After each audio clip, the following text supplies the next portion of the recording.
नमस्कार, बहुत बहुत स्वागत है आप सभी बिहार के आशा वर्करों का। आप सभी आशा कार्यकर्ता हमारे इस वीडियो को पूरा ज़रूर देखिए।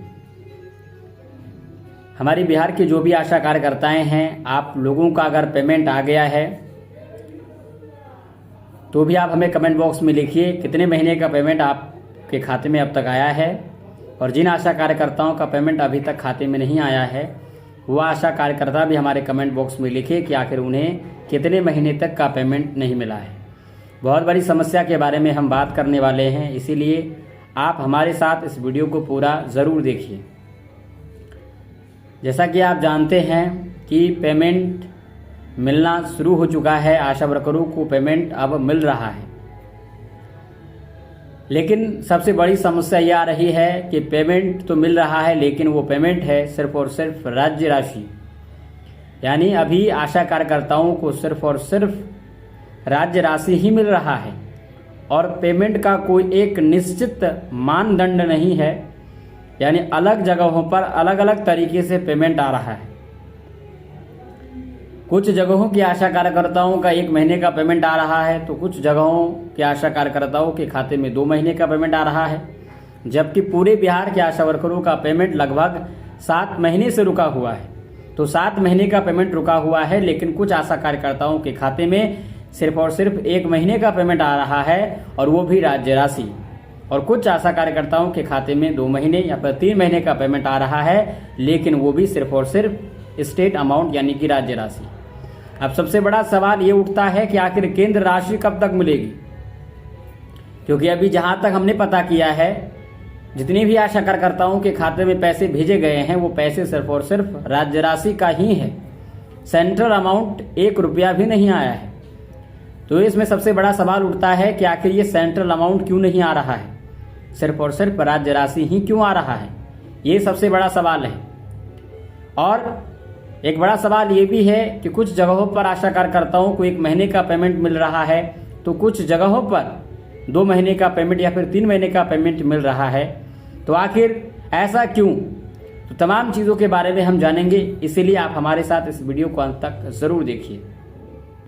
सबसे पहली बात आपको बता दें कि अगर आपके ज़िले में सिर्फ 1 महीने का पेमेंट मिल रहा है, या फिर हो सकता है कि आपके प्रखंड स्तर पर अगर आप लोगों को 1 महीने का पेमेंट मिल रहा है, तो इसका कारण आपके प्रखंड स्तरीय पदाधिकारी हैं, वहाँ के जो चिकित्सा पदाधिकारी हैं, उनके लापरवाही की वजह से या फिर उनके धीमी गति के वजह से आप लोगों को 1 महीने का पेमेंट मिल रहा है।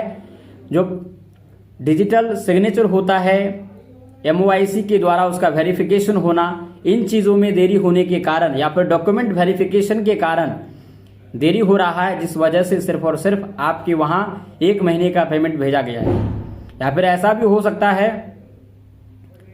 कि जिस महीने का आपका जो सिग्नेचर है, जो डिजिटल सिग्नेचर है, वो अगर हो चुका है, तो शायद उस महीने का पेमेंट आपको भेजा गया है, बाकी और महीनों का डिजिटल सिग्नेचर होना बाकी है, जिस वजह से उन महीनों का पेमेंट आप लोगों को नहीं भेजा गया है। ऐसा भी हो सकता है। और जहां पर पेमेंट 2 महीने या फिर 3 महीने का आया है, तो वहां के जो है जिला स्तर या फिर प्रखंड स्तरीय पदाधिकारी हैं, वहां काम तेजी से गति से हो रहा है, जिस वजह से डिजिटल सिग्नेचर जल्दी हो रहा है, वेरिफिकेशन का काम जल्दी हो रहा है।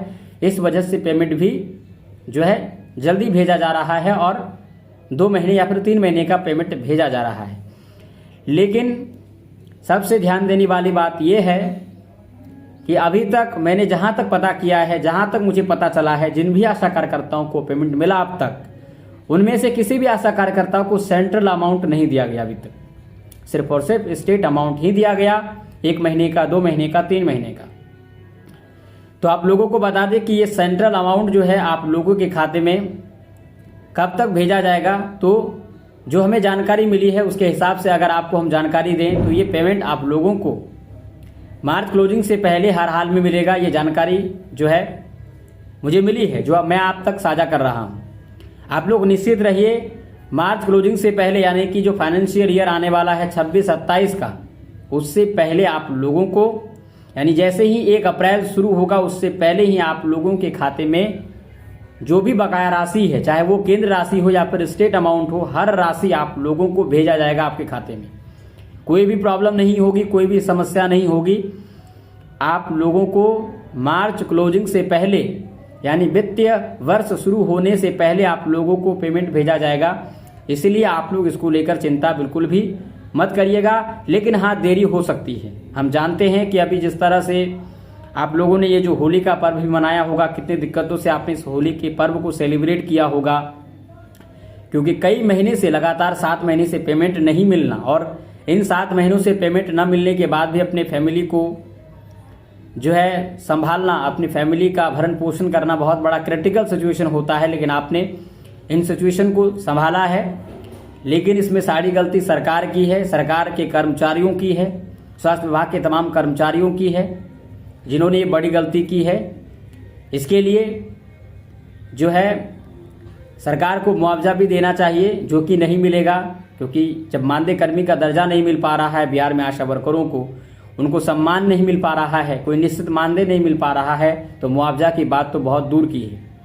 फिलहाल चलिए, ये सबसे बहुत अच्छा होगा कि कम से कम जो भी 7 महीने का बकाया राशि है, कम से कम वो हमारी बिहार के आशा वर्करों को मिले, जिससे हमारी बिहार के आशा वर्करों को राहत मिले, जो भी तंगी है वो दूर हो कम से कम। तो ये सबसे बड़ी जो है अपडेट है कि financial year, new financial year शुरू होने से पहले आप लोगों का केंद्र राशि भी आप लोगों के खाते में भेज दिया जाएगा।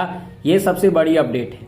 बाकी तमाम नए अपडेट के लिए हमारे साथ जुड़े रहिए। हर पल की खबर आपको सबसे पहले मिलेगी। अगर आप चैनल पर नए हैं तो प्लीज़ सब्सक्राइब करें, और वीडियो आपको अच्छा लगे तो प्लीज़ लाइक एंड शेयर ज़रूर करें। Thank you.